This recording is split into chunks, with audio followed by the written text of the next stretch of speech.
जपते रहो नवकार, जपते रहो नवकार, भाग जाएंगे विकार, न रहेंगे विकार, सपने होंगे साकार।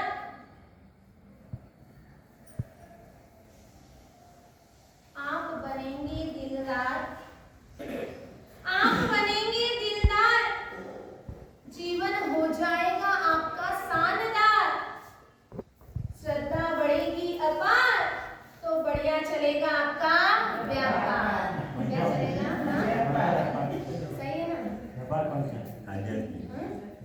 दोनों।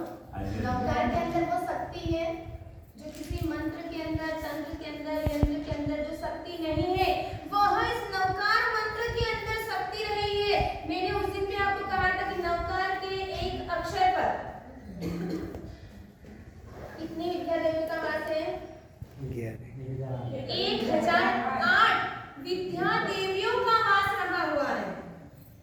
अब जिसके एक अक्षर में इतनी ताकत है, इतनी विद्या देवियां है, तो उसके 68 अक्षरों में कितनी काउंटिंग करेंगे तो कितनी होगी?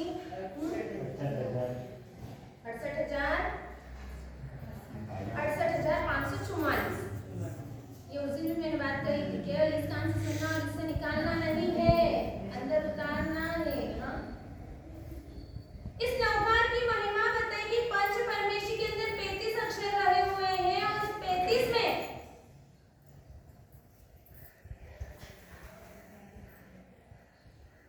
3 into 5 कर दें तो कितने आएंगे? 15 होंगे। और ऐसे ही नवकार मंत्र का जाप करने वाले, ध्यान करने वाले, उसकी भक्ति करने वाले, ऐसे 15 कर्म भूमि में रहे हुए इंसान करते हैं।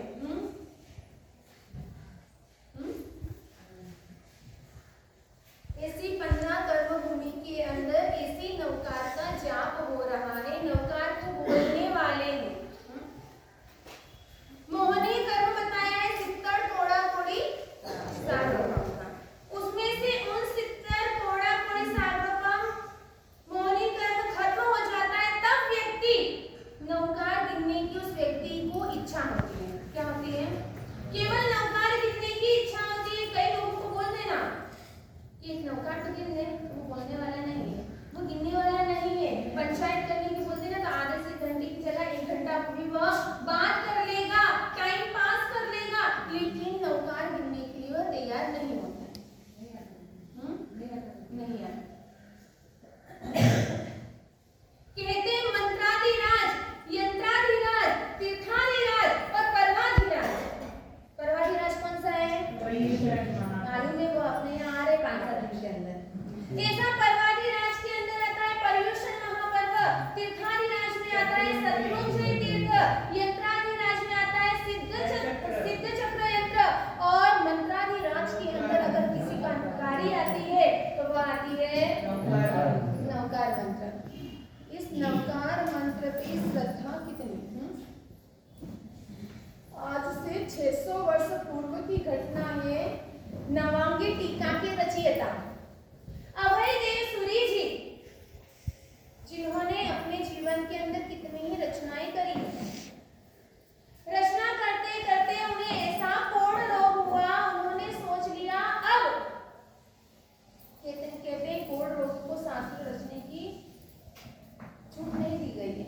वह अपने शिष्यों को कह रहे हैं कि अब मैं समर्थ हूँ, असमर्थ हूँ, मैं समाज के लिए, संघ के लिए मैं कोई कार्य नहीं कर सकता, तो मेरा जीने से कोई मतलब ही नहीं है।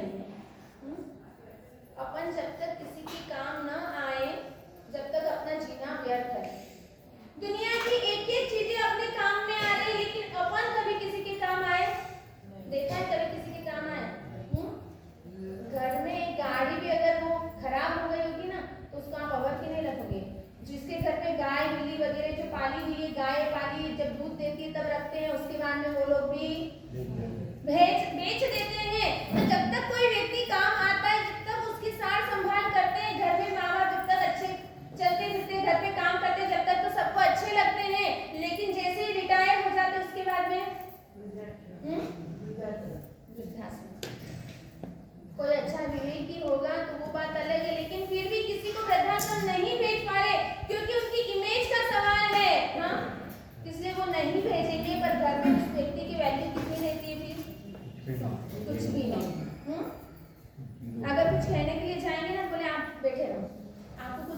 में यही तो व्यक्ति को समझ में नहीं आती कि समझने की उम्र क्या है। हाँ, जब छोटे थे तब बोलते थे माँ बाप तुझे समझ में नहीं आता तो बैठ जा। हाँ, बड़े हुए उसके बाद में बुढ़ापा आया तब भी कहने लगे तुझे समझ में तुम्हें नहीं आता है, आप बैठ जाओ, आप एक तरफ से बैठकर अपनी आराधना करो। अरे साले उम्र समझने की उम्र कौन सी है ना फिर। और ऐसे अभयदेव सूरी जी जिन्हें कोढ़ रोग हो गया, अपने शिष्यों को कहा कि मैं अनशन ले रहा हूँ, मैं सब और समाज के लिए कोई काम नहीं कर पा रहा हूँ, इसलिए मैं अनशन ले रहा हूँ। शिष्य ने बोला गुरुदेव ऐसा नहीं होता है, भले आप रचना न करें लेकिन हमारे लिए आप जरूरी है, अनिवार्य है। और जब नहीं माने, अनशन लेने के लिए तैयार हो गए, तब शिष्यों ने संघ वालों को इकट्ठा किया और संघ वालों को कहने लगे कि गुरुदेव अनशन लेने की तैयारी कर रहे हैं। संघ पूरा इकट्ठा हो गया, संघ पूरा एकत्रित हो गया और कहने लगा गुरुदेव ये क्या कर रहे हैं आप, हमें आपकी जरूरत है। लेकिन संघ की बात भी जब उन्होंने नहीं मानी कि बस मेरी अब अंतिम अवस्था है, अब कोई मैं ज्यादा कुछ नहीं कर सकता हूँ, और वो अनशन लेकर जैसे ही ध्यान में बैठे हुए हैं, और ध्यान में बैठे वक्त ही अभी अनशन नहीं लिया, संघ की आज्ञा नहीं है इसलिए ध्यान में बैठ गए, और जैसे ही ध्यान में बैठे चक्केश्वरी देवी आई। कोई ज्यादा साल पुरानी बात नहीं है, ज्यादा पुरानी घटना नहीं है, 600 वर्ष पुरानी ही घटना है। चक्केश्वरी देवी उनके सामने आए और कहा वत्स, किसी वेदनीय कर्म के कारण तुझे यह रोग आया है, कुछ समय के बाद में यह रोग चला जाए। अभी तुझे इस शासन की बहुत सेवा करनी है, शासन के लिए बहुत कुछ करना बाकी है। केवल एक नवकार का ध्यान वह धर रहे थे, नवकार का जाप कर रहे थे, उससे चक्केश्वरी देवी प्रकट हो गई। क्या हो गई? और ऐसे अभयदेव सूरी जी का जो कोढ़ रोग था वह पूरा कुछ वर्षों के बाद में, कुछ महीनों के बाद में वह कोढ़ रोग भी चला गया। तो इस नवकार की इतनी महिमा है, इस नवकार का अगर रियल में अगर हम श्रद्धा से जाप करें तो उसका जाप का ऐसा प्रभाव है। बॉम्बे के अंदर एक बहुत ही करोड़पति खरबोपति परिवार और उनका इकलौता बेटा, 3 बेटियां थी और एक बेटा, बेटे की शादी हुई और शादी किए को शायद मुश्किल से साल भर ही हुआ होगा। बेटे की शादी हो गई, बेटियों की तो पहले ही हो गई थी, बेटे की शादी हुई, साल भर हुआ और अचानक कुछ हुआ, डॉक्टर के पास लेकर गए। डॉक्टर ने कहा कि अब यह बचने का इसका चांस नहीं है। बॉम्बे इतनी बड़ी सिटी, वहां दिखाया, डॉक्टर ने मना कर दिया कि बस बिल्कुल चांस नहीं है, कोई भरोसा नहीं, कितने 2 दिन का, 4 दिन का, 6 दिन का, कितने दिन का मेहमान है।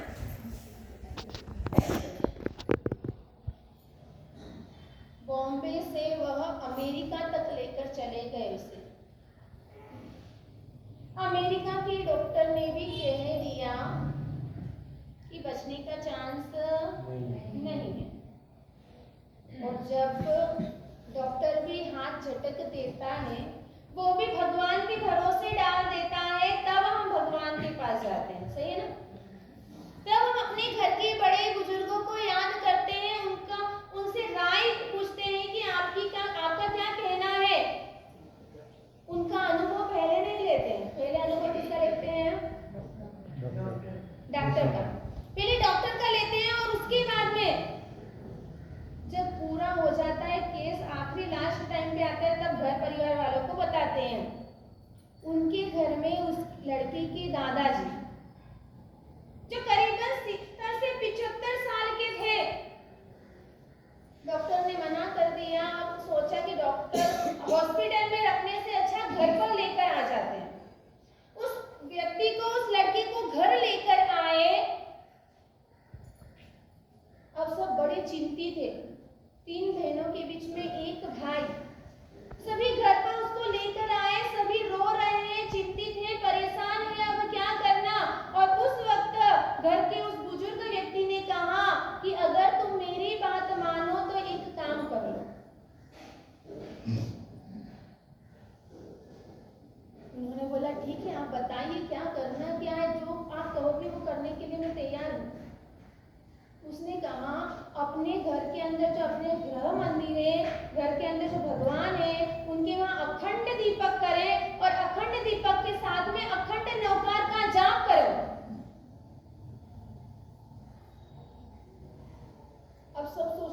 अखंड जाप करना, यानी 3 दिन की अखंड जाप उन्होंने कहा 3 दिन कंटिन्यू कैसे बैठना, उसके लिए एक व्यवस्था करी।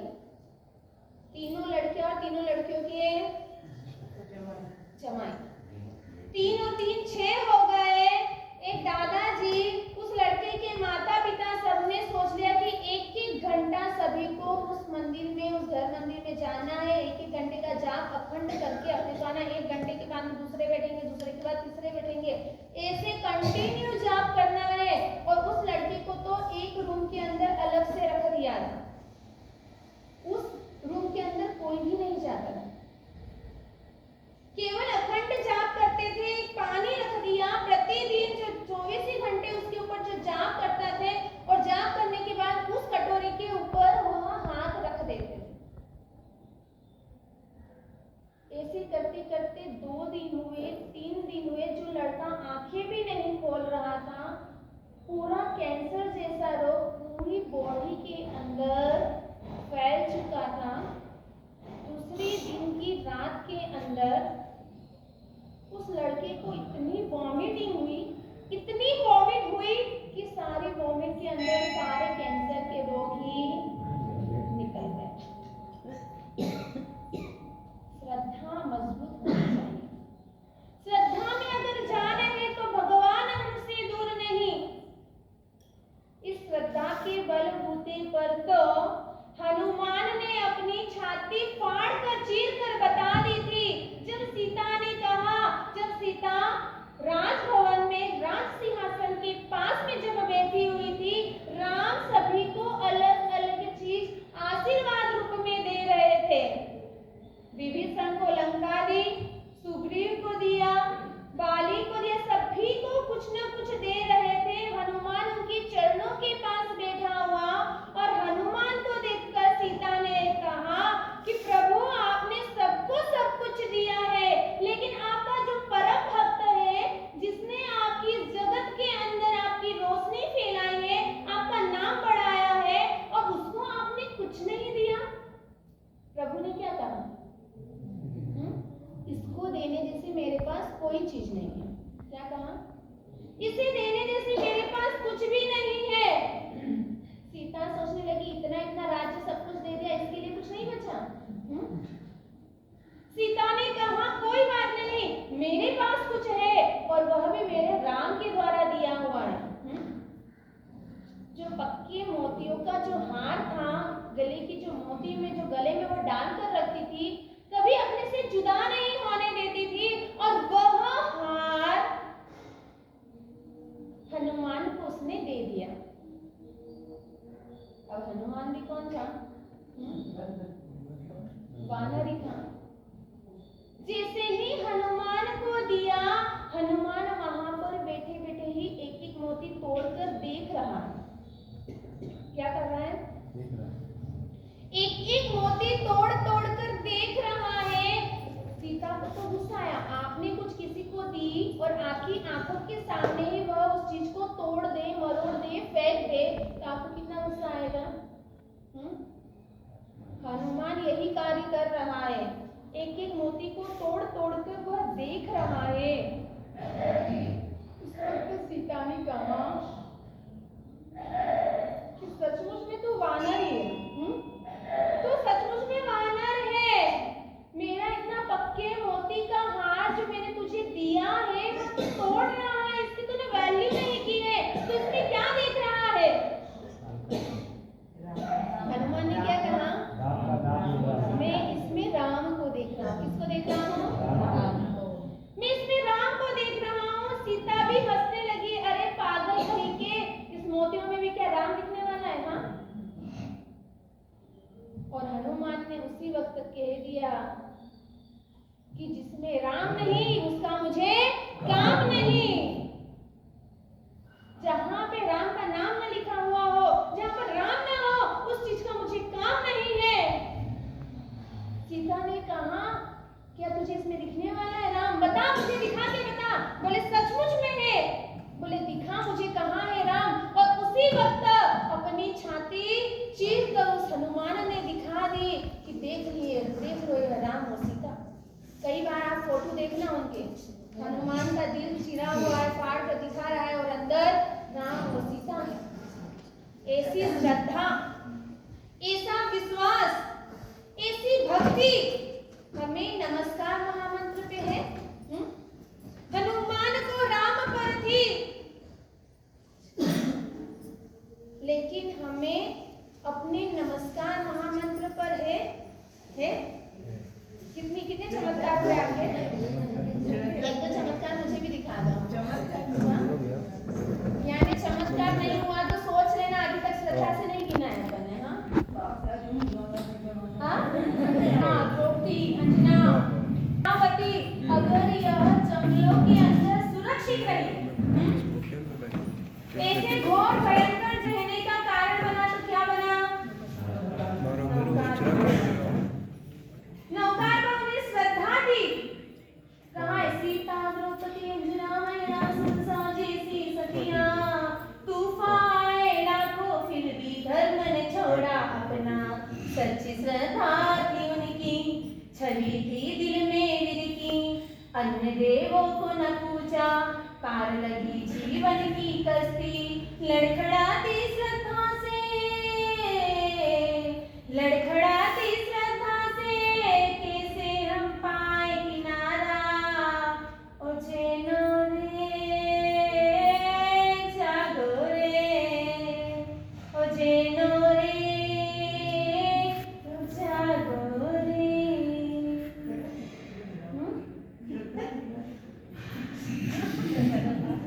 श्रद्धा सब मार्केट में मार्केट में नहीं है ना, नहीं कह सकते हो, लेकिन जो अपनी आत्मा की चीजें जो अपने आत्मा के अंदर से ही मिल सकती है।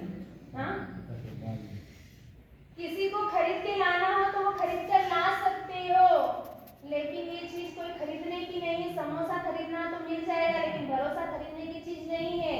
वैसे ही श्रद्धा को भी खरीदा नहीं जा सकता है। श्रद्धा को अपने अंदर से जागरूक करना है। जब तक अपनी आत्मा सोई हुई है, सोते सोते श्रद्धा जागृत नहीं हो सकती है। श्रद्धा को जागृत करना है तो उसके लिए जागने की जरूरत पड़ेगी, और जागने के बाद में भी उसके लिए मेहनत करनी पड़ेगी। आप जाके जाके देखते रहो, एक भाई साहब थे जिसके घर पर चोर आ गए चोरी के लिए। घर पर चोर आए, दरवाजे की खोलने की आवाज आ रही है। बहन कह रही है उसकी पत्नी की, अरे सुनो आप उठो तो सही, अपने घर पे चोर आ रहे हैं, अंदर आ रहे हैं, दरवाजा खोल लिया है।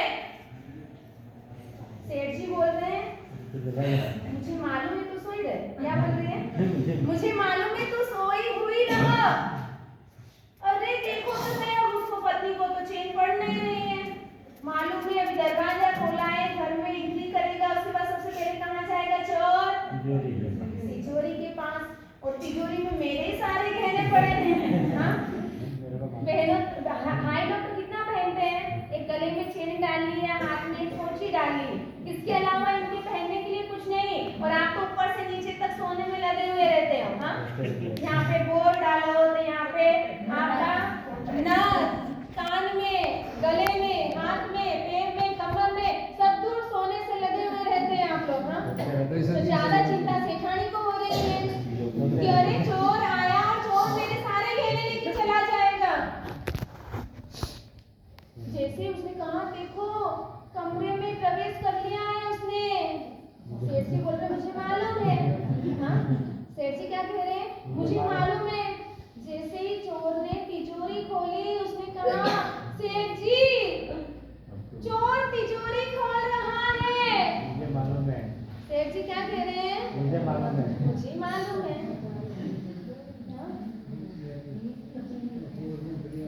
जैसे ही चोर सारे तिजोरी में से गहने, पैसे, दागिने वगैरह सब लेके पोटली बांध रहा है, उस वक्त सेठानी ने कहा अरे सारे गहने पैसे वगैरह सब ले लिए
में चोर वापस आ गया, क्योंकि सेठ जी भी अच्छे थे, जोरदार मांगली रोड के जोरदार सेठ होंगे। अब मुझे तो मालूम नहीं यहाँ के सेठ कौन है। हाँ,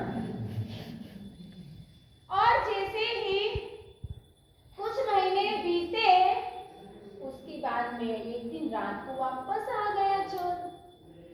इतना माल तो लेकर गया था। अब महिलाएं भी कम थोड़ी ना होती है, महिलाएं भी कई चीजें कहाँ छुपाती हैं, कोई तिजोरियों में, कोई ना ही रहता है उनके पास में। और कुछ महीनों के बाद चोर वापस आए और सेठ के घर पे चोरी करने के लिए जैसे घर में आए, पत्नी को मालूम पड़ गया और वह कहने लगे कि देखो, पहली बार तो चोर आए और आपने फेंक दिया, उसको सारा माल लेकर चला गया, अब की बार उसको मत छोड़ना।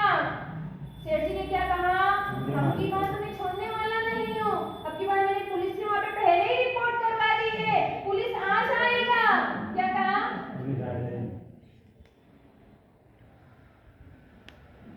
अब सेठ के यहाँ चोरी कर रहा है चोर। सेठानी कहने लगी, देखो चोर आ गया, माल लेके जा रहा है। बोले मुझे मालूम है वापस। सेठानी को आया गुस्सा कि मुझे मालूम है, मालूम है, मालूम ही करते रह जा रहे हो और चोर लेकर चला जाता है। जैसे सेठ गठरी बांधकर वापस जाने लगा चोर, कि सेठ जी उसके पीछे करने लगा। सेठ चोर के पीछे सेठ को देखा, चोर घबरा गया और ऐसी दौड़ लगा रहा है, सेठ उसके पीछे है। और आखिरी में जाकर क्या करा, आखिरी में जाकर सेठ ने उस चोर को पकड़ लिया।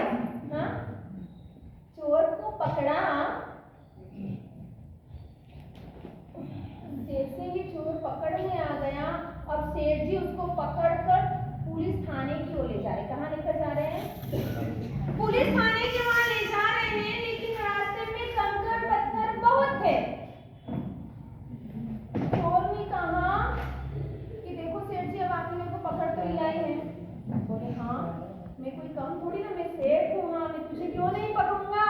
तो बोले देखो, आपको मालूम है रास्ते में कंकड़ पत्थर बहुत है, मेरे पैर लहू लुहान हो गए, खून निकलने लग गया है। और हुआ ये है कि जैसे ही आप मुझे पकड़ने के लिए आ रहे थे, मेरी चप्पल मैं आपके घर पर भूल गया।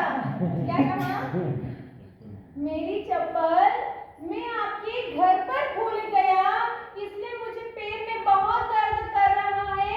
आप ऐसा करें, यहीं पर रुक जाएं, मैं आपके घर पर चप्पल पहनने के लिए जा रहा हूँ, मैं वापस यहाँ आता हूँ।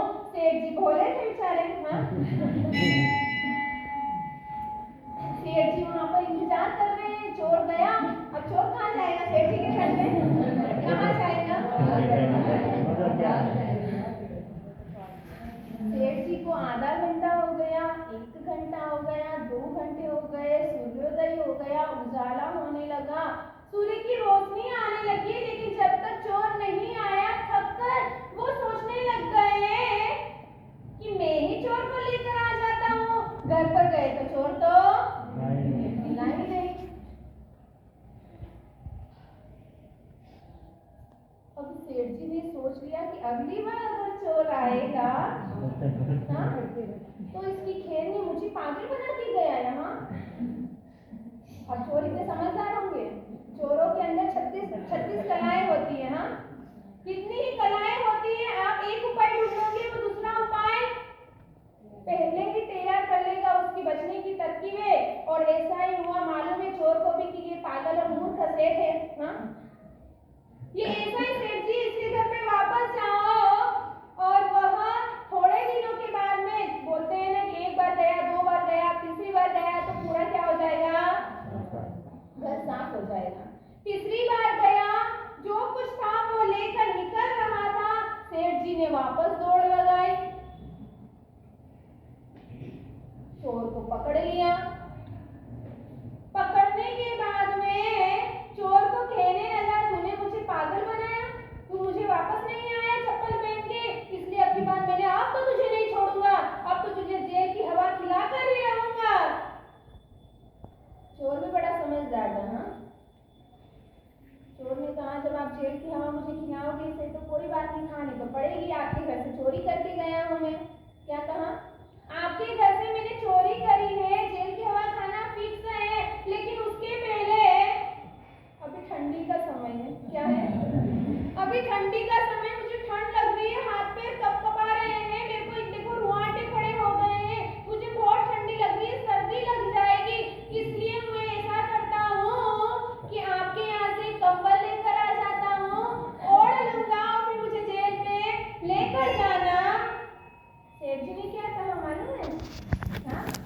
सेठ जी ने छोड़ दिया बनाया है।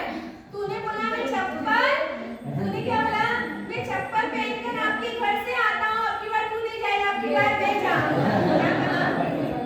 क्या कहा? आपकी बार तू चप्पल लेने जाएगा नहीं, तू कंबल लेने नहीं जाएगा, मैं जाता हूँ और तुझे अब वो चोर वहाँ खड़ा रहेगा, खड़ा रहेगा। हाँ? हाँ। सेठ जी पहली बार चोर आया, अपनी पत्नी से कह रहा है मैं जाग रहा हूँ। क्या कहा? मैं जाग रहा हूँ। दूसरी बार आए तब भी वह कह रहा था मैं जाग रहा हूँ। तीसरी बार आया, तीसरी बार में भी सेठ ने क्या कहा? मैं जाग रहा हूँ। याद रखना, जागो ऐसे, सेठ की तरह मत जागो कि जागते हुए आप सब कुछ सोच रहे हैं, हाँ मैं जाग रहा हूँ, सब कुछ देख रहा हूँ। केवल जागने से कुछ नहीं होगा, करने से होगा। जागरूक होकर कुछ करना है। सेठ जागे भले मेहनत करी, लेकिन उसके अंदर मूर्खता रही हुई थी और उस मूर्खता के कारण 3-3 बार में एक बार भी वह चोर को नहीं पकड़ सका। हम भी मूर्खता जैसा कार्य करते हैं, प्रतिदिन जाग जाते हैं, नमस्कार महामंत्र का जाप भी कर लेते हैं, प्रतिदिन की एक माला गिन लेते हैं, लेकिन जागते हुए भी हमने अपनी आत्मा में रहे हुए ऐसे चोरों को आज तक नहीं पकड़ा। क्या नहीं करा? आत्मा में रहे हुए उन चोरों को हम अभी तक नहीं पकड़ पाए हैं। अभी तक उन चोरों को दंडित नहीं किया है। इसी वजह से अभी तक ये क्या कर रहे हैं मंजू बहन? हाँ, क्या कर रहे हैं अभी तक? हाँ, इसी वजह से आज तक हमारे जीवन में कुछ नई घटना नहीं घट रही। जिस दिन हम अपने कसाई रूपी चोरों को, क्रोधमान माया रूपी लोभ, माया, छल, प्रपंच, इन चोरों को जब तक नहीं पकड़ेंगे, कंट्रोल में नहीं लाएंगे, जब तक हमें खजाना मिलने वाला नहीं। चोर को पकड़ना था, जो खजाना था वह लेकर आ जाते तो सेठ के पास में कुछ आता। हमने भी आज तक नौकार के मंडी गिराते रहे ना। नौकार कैसे गिनते हो आप लोग? नौकार वाली जो होती है, जो अपना जाप होता है वो कैसे करना? नासिका के नीचे नहीं जाना चाहिए, यहाँ पर नाभि से नीचे अपनी माला नहीं जानी चाहिए, क्योंकि नाभि के नीचे हमारा शरीर जो बॉडी अशुचि से भरा हुआ है। इस वजह से यह उत्तम द्रव्य है, उत्तम पदार्थ है, उत्तम वस्तु है। उसकी वजह से माला को हमेशा इस जगह पर रखना चाहिए। और माला करते वक्त भी माला कौन कौन सी है? अपने 4 फिंगर है, एक अंगूठा। अंगूठे से जाप करने पे हमको क्या प्राप्ति होती है? मोक्ष ठीक से मोक्ष को पाना हो तो व्यक्ति को अंगूठे से जाप करना। किससे जाप करना? ऐसे रख अंगूठे से जाप करना। अगर शत्रु का नाश करना, शत्रु का नाश यानी मैंने एक बार बताया था, शत्रु का नाश यानी बाहर के शत्रु यानी जो आपको किसी के साथ दुश्मनी हो गई है, उस शत्रुता को नष्ट करना है। अपने कोई शत्रु न बने, अपना कोई द्वेषी न बने, उसको नाश करना। यानी क्या किसी से आपकी लड़ाई हो गई है, अब आप उससे बात तो करने वाले हो नहीं, लेकिन वो शत्रुता को नष्ट कैसे करना, खत्म कैसे करना? अगर शत्रुता का नाश करना हो तो अपने को तर्जनी उंगली से जाप करना, ऐसे माला को फिराना। अगर आपको धन पाने की इच्छा है तो मध्यमा उंगली से अपने को और ये हिसाब से अधिकांश करेंगे। हाँ सही है ना? हाँ अंगूठे से शत्रु का नाश करना हो तो तर्जनी उंगली से, धन की प्राप्ति चाहिए तो मध्यमा उंगली से, फिर वशीकरण करना हो किसी को, हाँ किसी को नहीं कहना, वशीकरण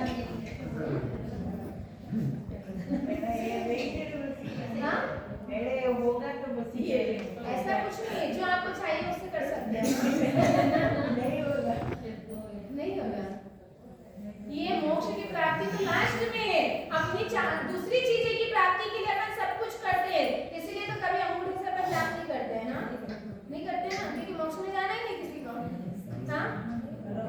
अपने को धन चाहिए, वशीकरण, मेरे में जो बोलूं वो होना चाहिए, मेरे वश में सभी चलना चाहिए, सही है ना। अगर सासुओं की बातें बहुएं नहीं मान रही हो तो सासू भी किससे करना स्टार्ट कर देना। पति आपके पास में नहीं है तो क्या करना आपको, हाँ, याद रखना, अपने को ऐसी कभी कामना ही नहीं करना, कभी ऐसी इच्छा ही नहीं करना कि मुझे किसी को वश नहीं करना। अरे आपके कृत्य ही ऐसे हो जाएंगे, आपकी आराधना ऐसी होगी, आपका आचरण ऐसा होगा कि अपने आप आपको देखकर अपने आप सामने वाला व्यक्ति आपके वशीभूत हो जाएगा। उसके लिए जाप करने की जरूरत नहीं होगी। लेकिन एक साधक आत्मा के लिए बताया, कई तरह के व्यक्तियों की साधनाएं होती है, अलग अलग प्रकार की, कई लोगों की कई इच्छाएं होती है, तो उसके लिए अलग अलग बातें बताइए। और उसके बाद में अब लास्ट से आपको क्या चाहिए, तो नहीं अभी तक अपने कभी ट्राई नहीं किया, इस पे करते हो, इस पे करते हो, कभी अंगूठे से ट्राई नहीं किया, इससे नहीं होगी, माला गिरने के होंगे चांसेस, लेकिन माला आप थोड़े दिन ट्राई करोगी, नहीं गिरेगी वो आपकी। और 5वें नंबर पे, पहले इस पे अंगूठे पे करने से क्या मिलेगा, सेकंड में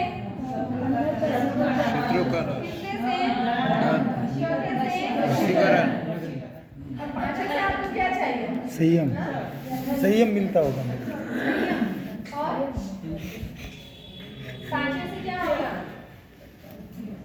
सर्व प्रकार के रोगों का नाश हो जाएगा, सर्व प्रकार के रोगों का नाश, कोई सा भी रोग हो अपने जीवन में उसका नाश हो जाएगा, चारित्र धर्म की प्राप्ति होगी, क्योंकि रोग भी अलग अलग होते हैं, भौतिक रोग, हाँ, शरीर का रोग, मानसिक रोग, कितने ही प्रकार के रोग होते हैं और चारित्र की प्राप्ति दिलवाता है वो हमें। तो ऐसे 5 उंगलियां हमारे लिए सभी कहते हैं ना, एक उंगली भी चला जाए या एक अपना अंगूठा भी चला जाए तो अपने लिए हम उसके बिना, अगर आपके हाथ में 4 उंगलियां है, अंगूठा नहीं है, तो आप किसी वस्तु को पकड़ नहीं सकते हो। उसी तरीके से हमारे यहाँ पर भी ये जो हमें 4 उंगलियां और एक अंगूठा मिला है, इतना ही महत्व रखता है, इसीलिए बताया है कि इनसे और इनसे ज्यादा जाप करना चाहिए। और किस आसन पर रखकर बैठना चाहिए, जाप अपने को करना है, ध्यान करना है, कुछ भी करना है, तो अपना आसन भी कैसा होना चाहिए।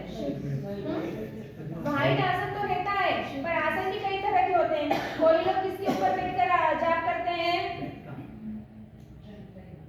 कोई बड़े बड़े साधक होते हैं, वो कभी पत्थर के ऊपर भी, पहाड़ के ऊपर जो शिला रहती है उसके ऊपर जाप करते हैं, तो उसके ऊपर जाप, डायरेक्ट आप इसमें बैठे हो ना, तो ऐसे जाप नहीं करना, कुछ ना कुछ बिछाकर आपको जाप करना चाहिए। अगर किसी शिला के ऊपर, पत्थर के ऊपर जाप किया तो आपके शरीर में रोग आएंगे। रबर पे या कोई लकड़ी का जो काष्ठ है, लकड़ी के ऊपर अगर आप बैठकर डायरेक्ट अपन जाप करोगे तो आपका वो जाप निष्फल गिना जाएगा, उसका आप जो जाप कर रहे हो उसका कोई फल मिलने वाला नहीं है आपको। इसी के लिए उत्तम बताया हुआ है गरम, और ये जो कच्चा दूध वगैरह जो होता है, कोई कॉटन का कपड़ा बिछा लेते हैं तो उससे भी आपको कोई फायदा होने वाला नहीं है। केवल उनका जो गरम कपड़ा रहता है आपका व्हाइट कलर का होता है, उसके ऊपर जाप करने से आपको अनंत गुना लाभ मिलता है। इसीलिए कभी भी अपन सामयिक लेते हैं तो गरम ऊनी कपड़ा होता है अपना, जाप करते हैं तब ऊनी कपड़ा यानी कि बेटा वगैरह ही बिछाकर हम बैठते हैं, कोई कॉटन का कपड़ा बिछाकर हम नहीं बैठते। बस वो अपनी रूटीन हो गई कि ये अपना आसन है, उपकरण है, इसलिए ही इसको बिछा के बैठना। उसके बारे में कभी आपने सोचा नहीं कि ये चीज क्यों होती है,